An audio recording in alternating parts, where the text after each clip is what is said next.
වර්තමානයේ ඇමරිකා එක්සත් ජනපදයේ ජනපති Donald Trump ප්‍රසිද්ධ වෙලා තියෙන්නේ කාලෙන් කාලයට අමුතු කතා කියන පෙරලිකාර වැඩ කරන චරිතයක් විදිහට. මේ දවස්වල නම් ලෝකෙම කතාව එන්නේ වෙනිසුලාව අත්පත් කරගෙන ඒකේ ජනාධිපති අත්අඩංගුවට ගත්ත මෙහෙයුම ගැන. ඒ අස්ස යන තවත් මෙහෙයුමක් තමයි ලෝකයේ විශාලතම දූපත වෙන ග්‍රීන්ලන්තය අත්පත් කර ගැනීම. මේ ග්‍රීන්ලන්ත කතාව මුලින්ම ඔහු යෝජනා කරන්නේ 2019 වසරේ, ඒ කියන්නේ ඔහු ඇමරිකාවේ 45 වන ජනපති විදිහට ඉන්න කාලයේදී. මේ කතාවට ලෝකෙ සමහර පුදුම වුණා, තවත් සමහරවරු hina වුණා, තවත් සමහරවරු පිස්සෙක් කිව්වා. මේ ඔහු 2019 දී කිව්ව කතාව පිස්සුවක් වගේ පෙනුනට මේකේ විශාල ගතිගුත්තක් තියෙනවා. වර්තමානයේ වන විට ඇමරිකාව විසින් මේ සැලැස්ම ක්‍රියාත්මක කරගෙන යන ගමනුයි ඉන්නේ. ඉතින් අද අපි මේ වීඩියෝ එකෙන් බලමු ට්‍රම්ප්ට මෙච්චර ග්‍රීන්ලන්තය අත්පත් කරගන්න තිබ්බ ඌමනාව මොකක්ද කියලා.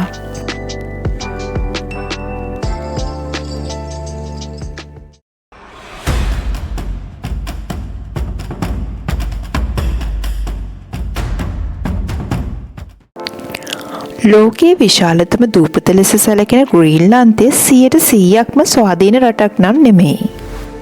එය යුරෝපයේ ප්‍රබල රටක් වන ඩෙන්මාර්කයේ යටතේ පාලනය වෙමින් තියෙන්නේ. ග්‍රීන්ලන්තයේ භූගෝලීය පිහිටලා තියෙන්නේ උතුරු ඇමරිකාව හා යුරෝපය අතර ඇති ආක්ටික් සාගරයේ. මෙහි විශාලත්වය වර්ග කිලෝමීටර් 21,66,086ක් වුණත් ජනගහනය වෙන්නේ 56,831ක් වගේ පොඩි ප්‍රමාණයක්. මේ දූපත්වාසීන් බහුලව යැපෙන්නේ ඩෙන්මාර්ක් රජයෙන් ලැබෙන ආධාරවලින්.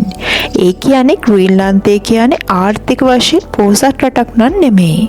ඉතින් ඇයි මේ දූපත ගන්න ඩොනල්ඩ් ට්‍රම්ප් මෙච්චර try කරන්නේ? ග්‍රීන්ලන්තය කියන්නේ නිකම් දූපතක් නෙමෙයි කියලා තේරෙනව නේද? මෙහි ඇති ප්‍රධානම අරමුණ තමයි ජාතික ආරක්ෂාව. හරියට බැලුවොත් ග්‍රීන්ලන්තය කියන්නේ රුසියාව හා ඇමරිකා එක්සත් ජනපදය අතර පිහිටලා තියෙන දූපතක්. ඔයාලා දන්නවා ඇමරිකාව හා රුසියාව කියන්නේ එච්චර හිත හොඳ රටවල් දෙකක් නම් නෙමෙයි. ඒ වගේම ඇමරිකාව චීනය සමගත් එච්චර හිතවත්කමක් නැහැ. ඉතින් රුසියාවේ හා චීනයේ යුද ක්‍රියාකාරකම් අධීක්ෂණය කිරීමට මේ තැන හොඳටම ගැලපෙනවා.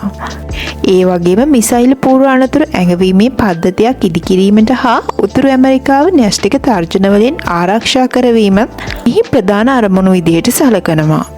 ඊළඟට ඇමරිකාව විසින් ග්‍රීන්ලන්තය අත්පත් කර ගැනීමට ඇති තවත් ප්‍රධානම හේතුවක් තමයි එහි පවතින ස්වභාවික සම්පත් ප්‍රමාණය. දැනට ගවේෂණය කරලා හොයාගෙන තියෙන ස්වභාවික සම්පත් ප්‍රමාණයට වඩා විශාල ප්‍රමාණයක් මෙම භූමියේ අන්තර්ගත බව ඇමරිකා එක්සත් ජනපදය විසින් හොයාගෙන තියෙනවා. මෙහි තියෙන ස්වභාවික සම්පත් ගැන කතා කළොත් යුරේනියම්, රන් සහ දියමන්ති හඳුන්වන්න පුළුවන්. ඒ වගේම ස්වභාවික ගෑස් නීති සහ තවත් භූගත සම්පත් රැසක් මෙහි තියෙන බවට අනුමාන කරනවා. මේ සම්පත් ලබා ගැනීම ඔවුන්ගේ එක් අරමුණක් විදිහට හඳුන්වන්න පුළුවන්. ඒ වගේම කවුරුත් නොහිතන තවත් එක් සුවිශේෂී කාරණයක් මේ සම්බන්ධව තියෙනවා. ඒ තමයි දේශගුණික විපර්යාස හේතුවෙන් අයිස් තට්ටු දියවීම නිසා නව නැව් මාර්ග විවෘත වීමේ සම්භාවිතාවයක් තියෙනවා. මේ ආර්ථික වශයෙන් ලෝකයටම ප්‍රයෝජනවත් නිසා තමයි මේ ග්‍රීන්ලන්තය ඇමරිකාව විසින් ලබා ගන්න මේ තරම් උත්සාහ කරන්නේ. ඉතින් මේ ග්‍රීන්ලන්ත වැසියන් නව රජයක් යටතේ පාලනය වීමට කැමති වෙයිද? ඩෙන්මාර්ක් රජය විසින් මේ වටිනා දූපත අතාරීද කියලත් සැකයක් තියෙනවා. මගේ අනුමානය විදිහට නම් ට්‍රම්ප්ට මේක ලේසියෙන් පත් කරගන්න නම් හම්බෙන්නේ නැහැ. ඉතින් අපි ඉස්සරහට බලමු මේ සිද්ධියට මොකක්ද වෙන්නේ කියලා. ඉතින් මේ පොඩි වීඩියෝ ක්ලිප් එකෙන් ඔයාලට දැනුමක් ගන්න පුළුවන් වුණා කියලා හිතෙනවා නම් විශ්මතරණයේ YouTube channel එක subscribe කරලා දිගටම රැඳිලා ඉන්න. සුබ දවසක්.